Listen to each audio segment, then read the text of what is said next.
The bus lot is completely full. And if you've been at a park on these school field trip days, you know this is like a nightmare.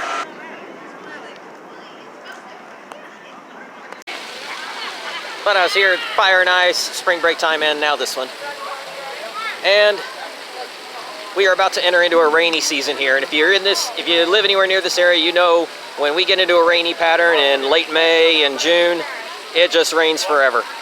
Not non-stop, but it pretty much rains every day for a good chunk of the day. For weeks and weeks on end. So this is the last 2 dry days we'll have for a long time, so gotta take advantage of it. That's why I came here, even though I was in Florida 5 days ago. And I need some sleep to recover from that.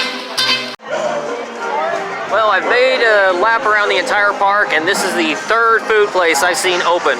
Almost every food place is closed, and the park is extremely packed.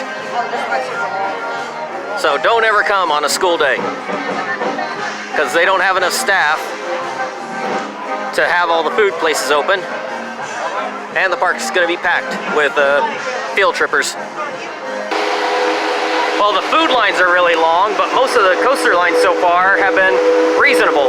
Batman the Ride was about 10 minutes, Mr. Freeze was about an hour, and Shockwave is a walk-on in the back row. Gotta love that.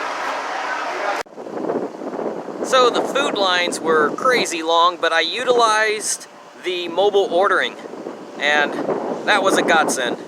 Instead of waiting an hour and a half, which is what I heard people were waiting for food, I was able to walk up and just wait about 10 minutes or so from the time I hit prepare my food to the time they had it ready. So that was much better. And I guess everyone was in line for food because the ride lines weren't that bad at all. That was surprising. That New Texas Giant was 20 minutes. Mr. Freeze was crazy, like an hour and a half, but everything else was very manageable. I did 1 ride on Runaway Mine Train, 1 on Batman the Ride, 2 on Shockwave, and 3 on New Texas Giant at the end. I timed it out perfectly to get a re-ride 2 in a row at the very end, including last ride of the night.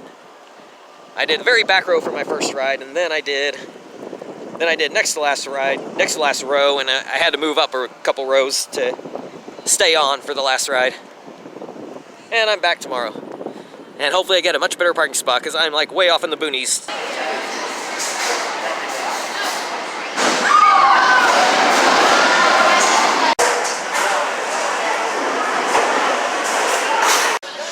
There's nothing like a 6-ride Mr. Freeze marathon to start the day.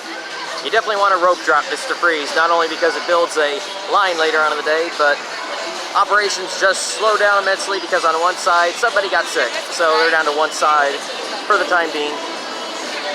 Line built up very quick once that happened. But I was walking on 6 rides in about 50 minutes. And mine trains are always worth getting a ride on. The mini mine train, it's a very short ride, but it's not bad. Especially if you don't have the credit. Give it a shot. It's not a kiddie coaster, so you're allowed to ride it. Even though I think that Grand Canyon Blaster, which you're not allowed to ride, is actually taller than Mini Mine Train. But Runaway Mine Train, it's jerky, but it's really good. And ride in the back. If you've ridden it before, in the back, you know what I'm talking about. I won't spoil it, but ride in the back.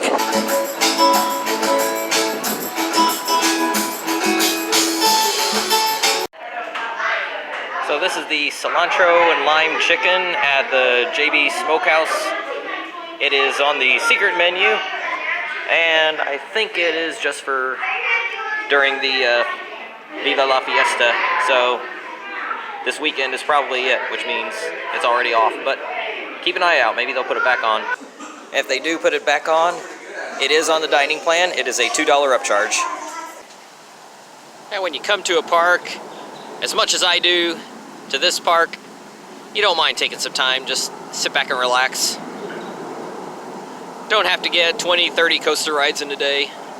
Just take it easy and enjoy the day. I might rope drop a couple coasters and get as many rides in early on as possible. Midday, I just kind of take it easy. If it's a park you're used to, that's a good way to do it. And I'm not even bothered seeing almost as many school buses today on a Saturday as I saw yesterday. Today's not even a school day. Why are there so many school buses here? That's hilarious.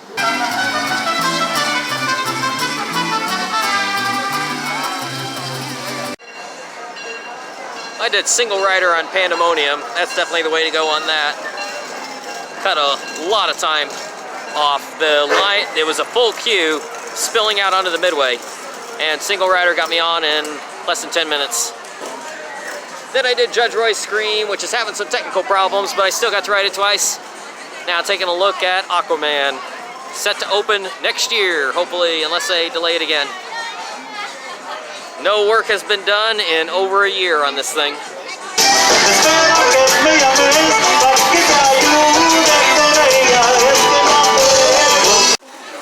It still says cheesesteak and tots here, even though the tots are long gone. But the drinks are now working, and they have turned those ones outside, and these ones are working. So probably a lot more around the park have turned outside to be self-serve, which is definitely an improvement.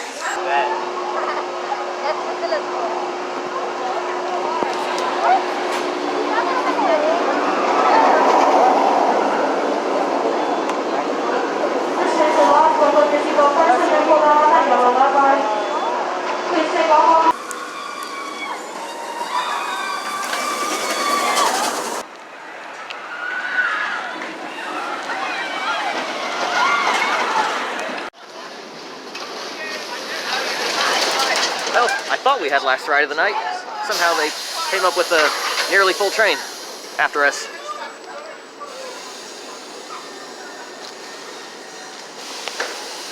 Well, that's okay. Got next to last ride of the night. Got last ride last night. And this was thanks to a re-ride. There was one row that didn't have anyone waiting for it. So I jumped in it. Just got to keep an eye out for those things, especially at the end of the night. And before that, I had lucked into it. The people waiting for the back row actually were riding with friends, and they weren't ready to ride yet, so no one was gonna take the back row, so I just stayed in it. So that was 3 in a row to end the night. Can't beat that. Didn't think I would get any on New Texas Giant today because it was very busy in the park. But I managed it well, did it smart. Did 6 rides on Mr. Freeze early. 1 on each of the mine trains, 1 on Runaway Mountain. And see, then I did 1 on Pandemonium and Joker, both in the single rider line. 3 on Judge Roy's Scream. 1 on Shockwave, could have done more, it didn't have a long line. 2 on Titan. And then 3 here. I didn't do Titan yesterday, so I want to make sure I get a couple today. I did 3 New Texas Giants yesterday.